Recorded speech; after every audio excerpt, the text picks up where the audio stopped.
guys, my name is Ellen Fox. Welcome to my channel, and today we're going to be talking about the 7th episode of The Wheel of Time, the second last episode. I'm really excited because I'm so looking forward to reading the books. As I told you guys before, that I was planning on watching the series and then reading the first book, so I have the eye of the world. I'm going to read it, and I'm so excited for it. So let's begin. I got my handy dandy notes right here. Let's begin. So the episode began with the much awaited scene, the snow. Ever since I saw the snow in the trailer, I was really looking forward to it. And the episode started with the snow and I was so joyous. My joy was through the roof. But then it was a pregnant lady fighting a dozen soldiers. My joy went out of the window, dropped off the roof, ended. So serious question for you guys. Is that woman a soldier or just a random person from the other side and that's why those soldiers are fighting her? Or are they fighting her because they know that that woman is about to birth the Dragon Reborn? Because if they're killing her just because she's a woman from the other side, I swear to God that... How can anyone kill a pregnant lady for something like that? It's not just the woman. I'm all about equality, okay? So men and women, if they're fighting in battle, fight them. But a pregnant woman, that is a child you're about to kill. And don't tell me that an unborn child is not a child. That is a 9-month child who would have been born had his mother not been so occupied with battle. So that is a full child, and you're about to kill him. It's so insane. And if they're killing him because they think that is the Dragon Reborn, then it makes sense. Then I think it's okay. Because those soldiers, they believe they're fighting for the right cause. And I know I'm going to sound like a psychopath saying this, but sometimes you have to kill for your own survival. I can't say it because YouTube doesn't allow dark conversations. So you sometimes have to kill for your own survival. And I know what you're thinking. There is never a good reason to kill a sea. Sometimes there are. For example, in some kingdoms, like say the Ottoman Empire, you had to kill all your brothers and their sons in order to get the throne. Like, you could sit on the throne without that, but those children, those brothers, kept on trying to get the throne. So for your survival and your children's survival, you have to kill the others. And I know you're gonna be like, okay, just send them away, exile them. But those exiled ones always return. Like, read some history, they always return. Like, their life was not enough for them. They wanted the throne. They were coming to get it. So now, for your own survival, for your own children's survival, you have to kill the seas.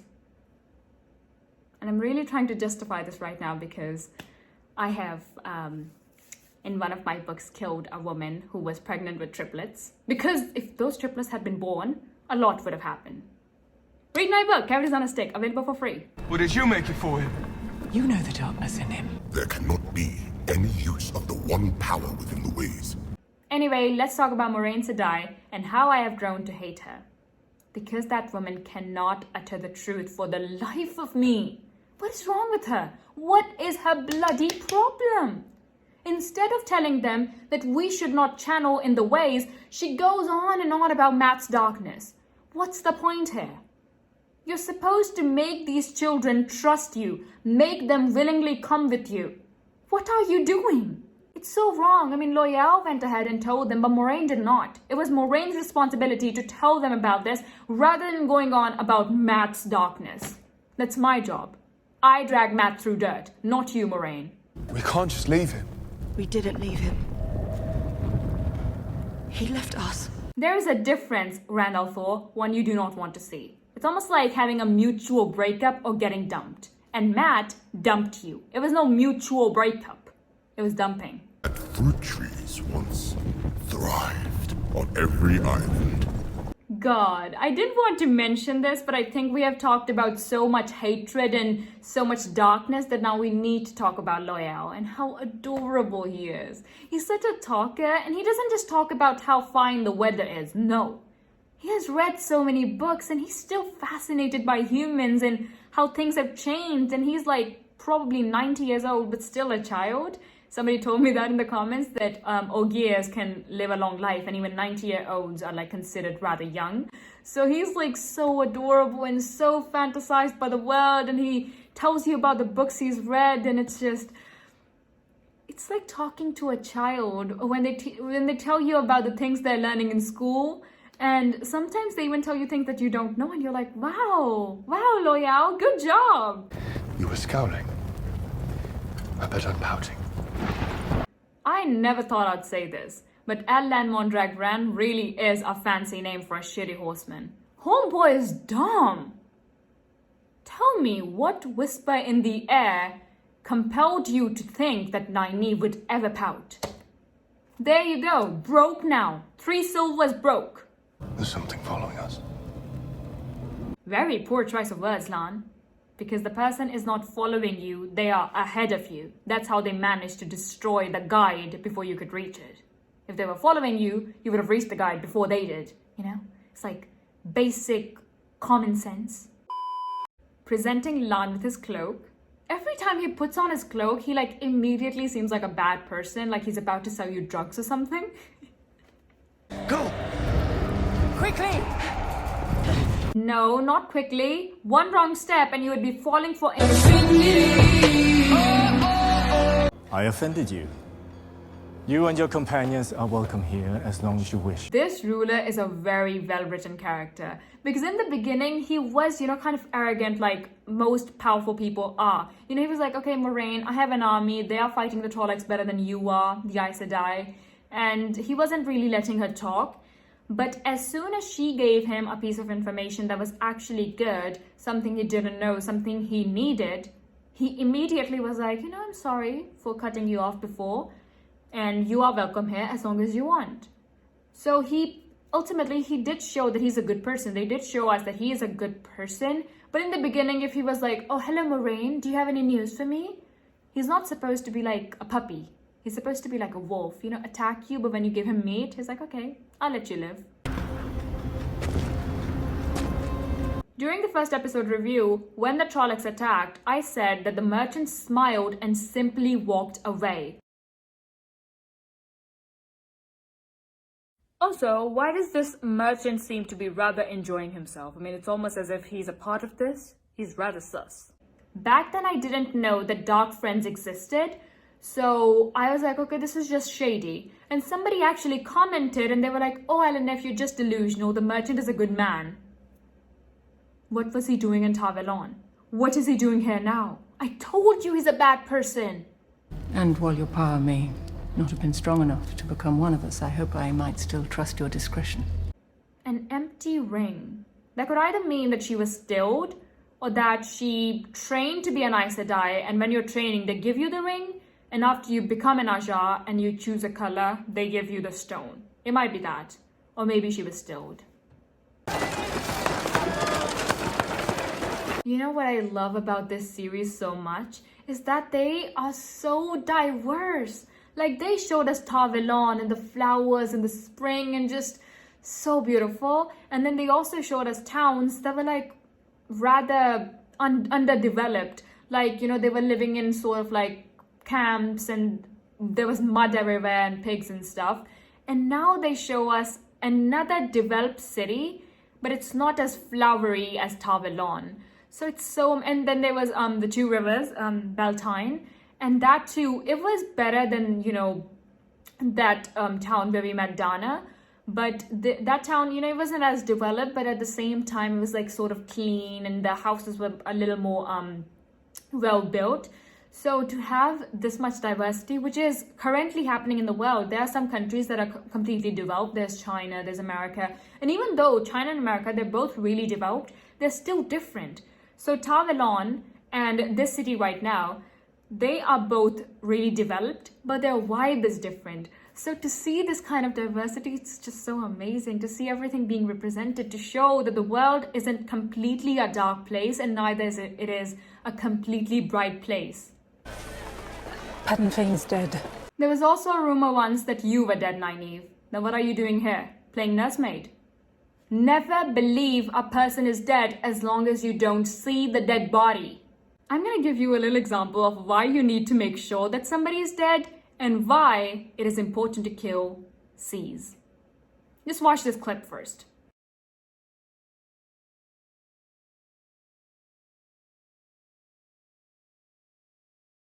So this is Sultan Ahmed, who decided not to kill his younger brother because he dearly loved him.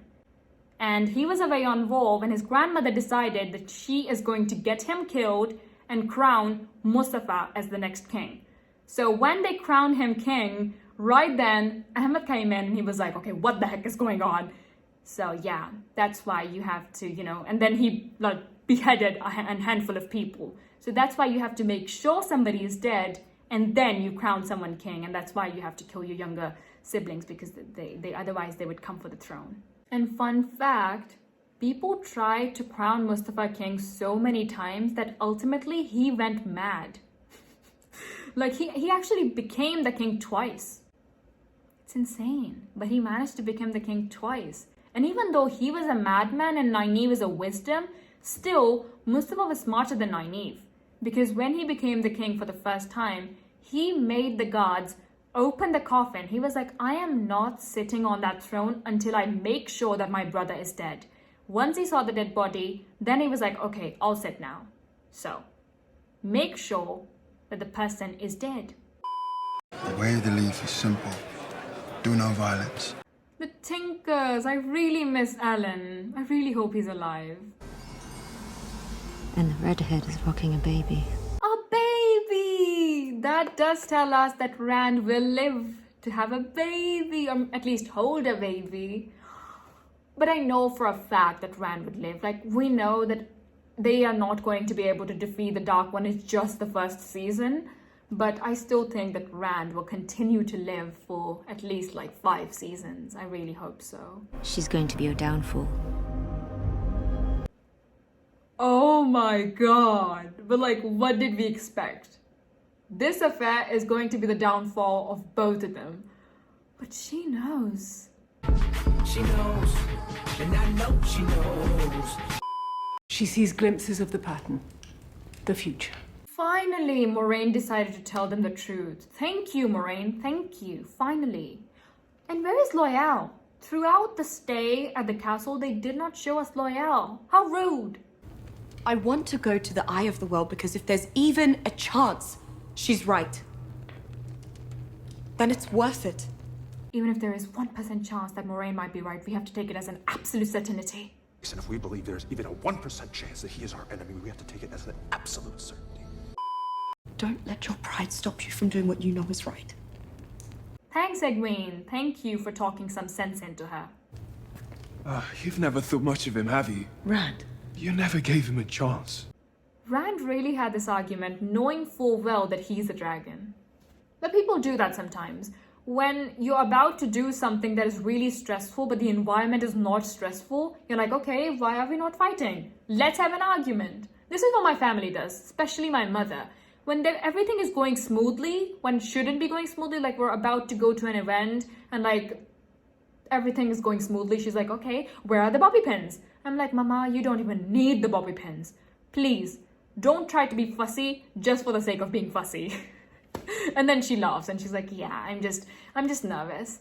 Yes, some people argue because they're nervous. That's how they hide it. That's it. Oh my god, that's it. And that's why in episode 1 and 2, Rand was so annoying because he was so nervous. That makes a lot of sense. And by episode 3 and 4, 5 and 6, he was sort of used to, what he was walking into. And that's why he sort of started enjoying himself. And he was like, okay, I'll enjoy what I have. Okay. Oh my god. Just stop. I am so tired of you two fighting over her like she's something you can win. Where the heck did this come from? Because every time I saw Perrin, he seemed rather brotherly towards Egwene.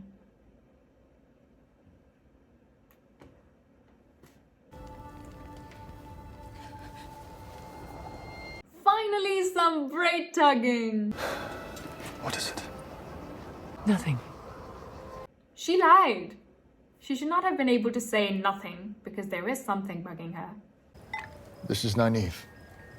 Look at his face. Nynaeve. Nynaeve. He's so happy. I'm sorry, I don't mean to intrude. Please, sit.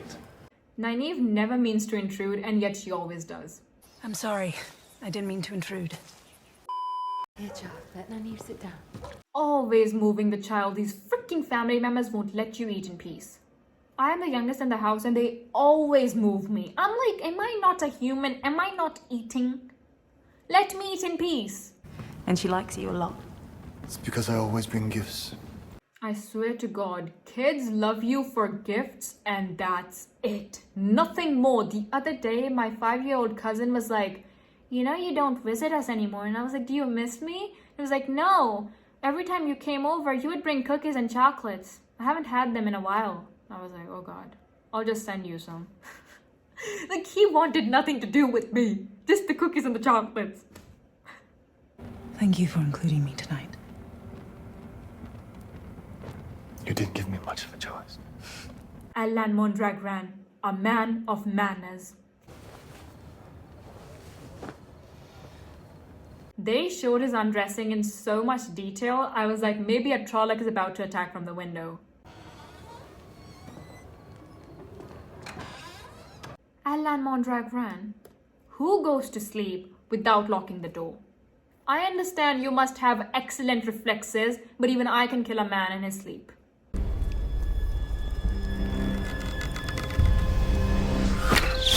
Who the heck goes to a completely new city and decides to wander around in the one night they're spending there? If you have been living somewhere for 2-3 days, then it makes sense to, get up during the night and decide, today I shall practice my archery. But you have only been here for a few hours. Do not wander around. Stay in your room. You don't know what not to do in the city. You don't know what to do in this city. And then people are like, oh my God, they're so rude towards tourists. They're rude towards tourists because they didn't do their research. Do your research. What the heck are you doing in the middle of the night shooting arrows? Randall Thor, use your brain. I thought you had finally started using your brain. Don't do this. It's wrong. People can think you're shady. I found through hard-won experience that when you're actually ready to talk, you find me. But at least he's in a good mood. Every time Rand is in a good mood, I love him. He's so adorable and he has a really sweet smile. I just love him. So it was really nice to see him in a good mood, even though he was shooting arrows. Every ice though needs some water. That is so sweet. If Rand becomes Egwene's warder, that would be so adorable. And you know what? Some gem-toed men can actually become warders. Maybe they can. Maybe if, to achieve something in life, to still be around magic, they can become warders. Maybe they won't be able to use it themselves, but there's something. Something's better than nothing. Or maybe watching people use magic when you cannot would be worse. I don't know. But to see Rand wanting to be Egwene's warder was just so adorable. He was so sweet. He cannot be the warder. He's the freaking Dragon Reborn. Why did he call you Daishan? Imagine waking up and somebody decides to quick quiz you on your past. It's a title given to future kings of Malkia. Homeboy's a prince. I could just tell he was fine, smooth, with the kind of manners he has. Prince. Not that it matters. Malkia was taken by the Blight so long ago. Alan Mondragran, you might be a shitty horseman, but you are still the main character. You are going to become the king. At least I feel it. Can you imagine Lan as a king? I mean, I can mostly imagine him more like a prince than a king. But it would be so cool. My family was slaughtered. They smuggled me out of the palace. Ooh, like Nynaeve. That's why he came to like her, He found her relatable in the first place, at least. He might have found her relatable, because she lost her family, he lost his family. I never quite understood why you bonded yourself to Moiraine. And now, you finally belong to her. She didn't understand. They bonded because Moiraine is also a fallen lady. He's a king without a kingdom. She's a lady without a household. That's why. And wisdom never weds. Oh my God. That's why Rand was so upset about Egwene becoming a wisdom, because wisdoms never wed. Okay. Now I understand why he was upset. It is very hard to have a selfless love, to simply let someone walk out of your life. Rand, I'm so sorry. My apologies for not liking you, for not wanting Egwene to be a wisdom. It's you. You've always known it's you, deep down. I had been saying since the beginning that Rand al'Thor has the biggest chance of becoming the Dragon Reborn. And he is. I told you guys. Like, for a moment there, I thought that Nynaeve was the dragon, but I was still like, nope. Rand seems like he might be the Dragon Reborn. The actor they chose, he has that face. He has the kind of face they choose to play the Dragon Reborn. It's just what it is. Like Matt, he had that like sort of, he has like, you know, really sharp face, like, you know, sort of cunning. So, you know, they don't really cast people like that to play the Dragon Reborn. We're supposed to feel comfort when we see the hero. We're not supposed to be like, ooh, cunning, sharp. So, you know, that's why as soon as I saw Rand, I was like, this chap is going to be the dragon. In the 4th episode, they did mention that women cannot see men's weaves. That's why Moiraine probably never saw it. I mean, even though all the times that Rand channeled, there was like no one around him, no one who could see the weaves, no man.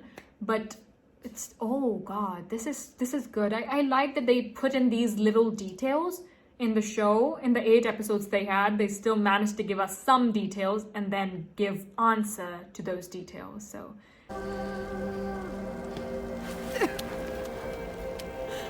a man of honor, ladies and gentlemen. This was so sweet. Rainbows and carnivals and 3 beautiful women. Look at that smile at the mention of 3 women. And yet you go around doubting Egwene. So that was it for this video. So that was it for this video. Really hope you guys enjoyed. And if you did, give me a like. Also, comment below and let me know your predictions for 2022. Let me know that, and also subscribe, click the notification bell so you'll be notified every time I upload, and also follow me on my Instagram. It's at @LNF_Fox, and my Twitter is at @LNFox. The links will be in the description box. And yeah, that is it. I'm the only @LNFox in this world, and go watch Motshem Yozio Kosam. It is amazing, literally. Like, it is a really great series. I have watched it like 6 times. I'm obsessed. So I'll leave the links to it in the description box. It's available with like English subtitles and dubbings for multiple languages. So you just have to like do a little research, but you will find it. But for English, I'll leave the links. Go watch it. And yeah, let me know if you like Ahmed or not. I love him. I love that actor. I love the man. I probably love him more than I love Lan Mondragon. I really like Dickon Kosh. I just don't know. My mom doesn't, but I really like him. I didn't need to tell you guys that. Bye. Baby, please